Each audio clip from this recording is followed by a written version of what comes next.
Saphala Ekadashi. Yudhishthira Maharaj said, "O my dear Lord Krishna, what is the name of that Ekadashi that occurs during the dark fortnight of the month of Posha, December-January? How is it observed, and which deity is to be worshipped on that sacred day? Please narrate these details to me fully, so that I may understand, O Janardhana." The Supreme Personality of Godhead, Sri Krishna, then replied, "O best of kings, because you desire to hear, I shall fully describe to you the glories of Posha Krishna Ekadashi. I do not become as pleased by sacrifice or charity as I do by my devotees' observance of a full fast on Ekadashi. To the best of one's ability, therefore, one should fast on Ekadashi, the day of Lord Hari. O Yudhishthira, I urge you to hear with undivided intelligence the glories of Posha Krishna Ekadashi, which falls on a Dwadashi. As I explained previously, one should not differentiate among the many Ekadashis. O King, to benefit humanity at large, I shall now describe to you the process of observing Posha Krishna Ekadashi. Posha Krishna Ekadashi is also known as Saphala Ekadashi. On this sacred day, one should worship Lord Narayan, for he is its ruling deity. One should do so by following the previously described method of fasting. Just as among snakes Sheshanag is the best, and amongst birds Garuda is the best, among sacrifices the Ashwamedha Yagna is the best, among rivers Mother Ganga is the best, among gods Lord Vishnu is the best, and among two-legged beings the Brahmanas are the best. So among all fasting days, Ekadashi is by far the best. O foremost of kings who took your birth in the Bharat dynasty, whoever strictly observes Ekadashi becomes very dear to me, and indeed worshipable by me in every way. Now please listen as I describe the process for observing Saphala Ekadashi. On Saphala Ekadashi, my devotee should worship me by offering me fresh fruits according to time, place and circumstance, and by meditating on me as the all-auspicious Supreme Personality of Godhead. He should offer me jambira fruit, pomegranate, betel nut and leaves, coconut, guava, varieties of nuts, cloves, mangoes and different kinds of aromatic spices. He should also offer me incense and bright ghee lamps, for such an offering of lamps on Saphala Ekadashi is especially glorious. The devotee should try to stay awake the Ekadashi night. Now please hear with undivided attention as I tell you how much merit one gets if he fasts and remains awake throughout the entire night, singing and chanting the glories of Narayan. O best of kings, there is no sacrifice or pilgrimage that leads merit that is equal to or better than the merit one gains by fasting on Saphala Ekadashi. Such fasting, particularly if one can remain awake and alert the entire night long, bestows the same merit upon the faithful devotee as the performance of austerity for 5,000 earthly years. O Lion among kings, please hear from me the glorious history that made this divine Ekadashi famous. There was once a city called Champavati, which was ruled by the saintly king Mahishmata.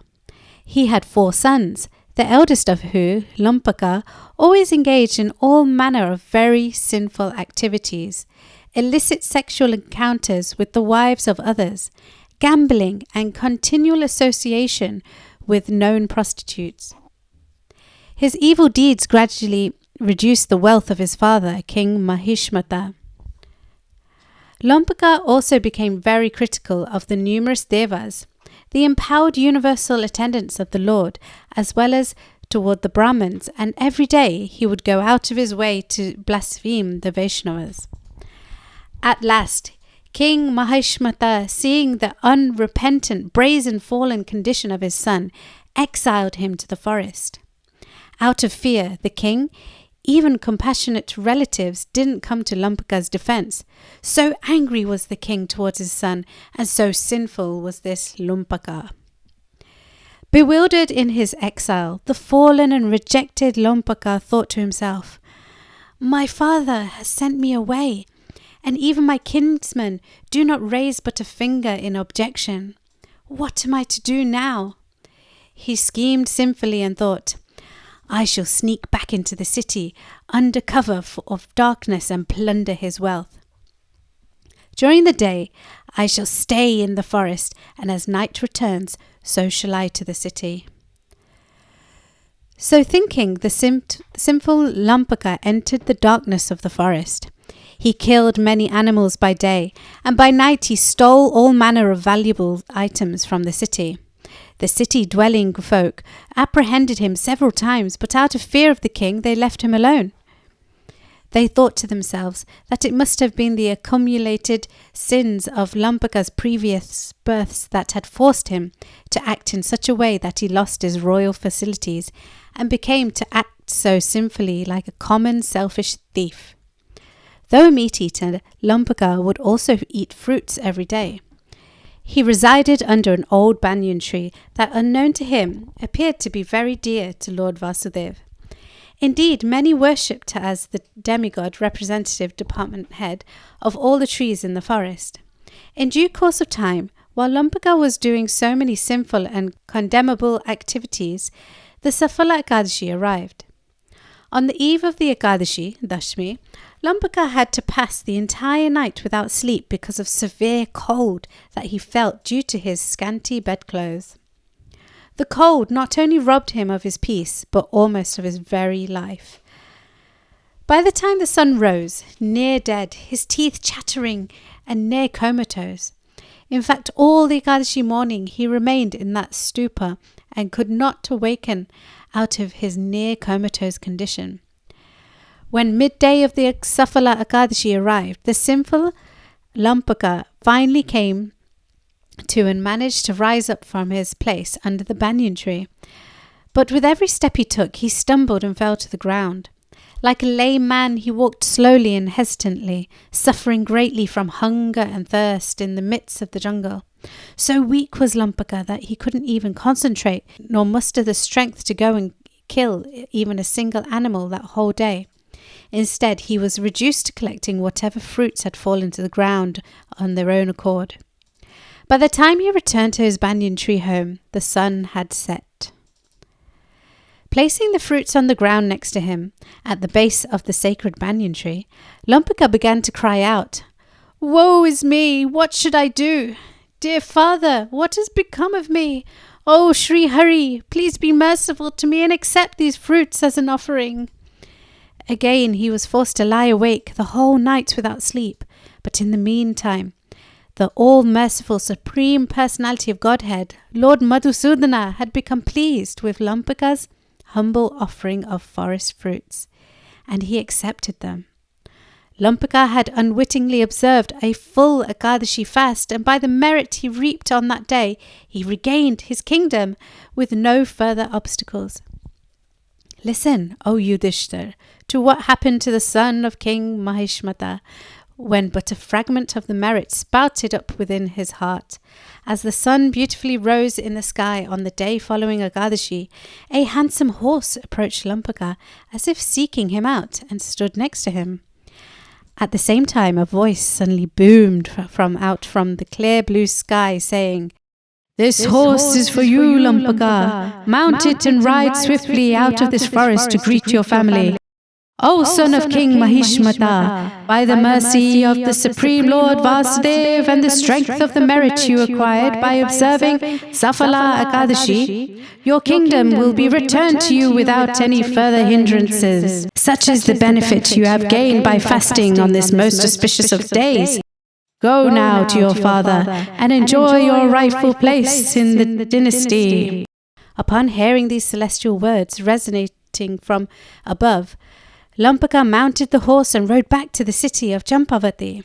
By the merit he had accrued by fasting on Saphala Ekadashi, he had become a handsome prince once more, and was able to absorb his mind in the lotus feet of the Supreme Personality of Godhead, Hari. In other words, he had become my pure devotee. Lumpaka offered his father, King Mahishmata, his humble obeisances and once more accepted his princely responsibilities. Seeing his son so decorated with Vaishnav ornaments and tilak, King Mahishmata gave him the kingdom, and Lumpaka ruled unopposed for many, many years. Whenever the Ekadashi came, he worshipped the Supreme Lord Narayan with devotion. And by the mercy of Sri Krishna, he obtained a beautiful wife and fine son. In old age, Lumpaka handed his kingdom over to his son, just as his own father, King Mahishmata, had handed it over to him. Lumpaka then went to the forest to dedicate his concentration to gratefully serve the Supreme Lord with controlled mind and senses. Purified of all material desires, he left his old material body and returned back to home, back to Godhead, attaining a place near the lotus feet of his worshipful Lord Sri Krishna. O Yudhishthir, one who approaches me as Lumpaka did will become completely free of lamentation and anxiety. Indeed, anyone who properly observes this glorious Saphala Ekadashi, even unknowingly, like Lumpaka, will become famous in this world. He will become perfectly liberated at death and return to the spiritual abode of Vaikuntha. Of this there is no doubt. Moreover, one who simply hears the glories of Saphala Ekadashi obtains the same merit derived by one who performs a Rajasurya Yajna, and at the very least he goes to heaven in his next birth. So where is the loss? Thus ends the narration of the glories of Poshaka Krishna Ekadashi or Saphala Ekadashi from the Bhavishya Uttara Puran. Hare Krishna.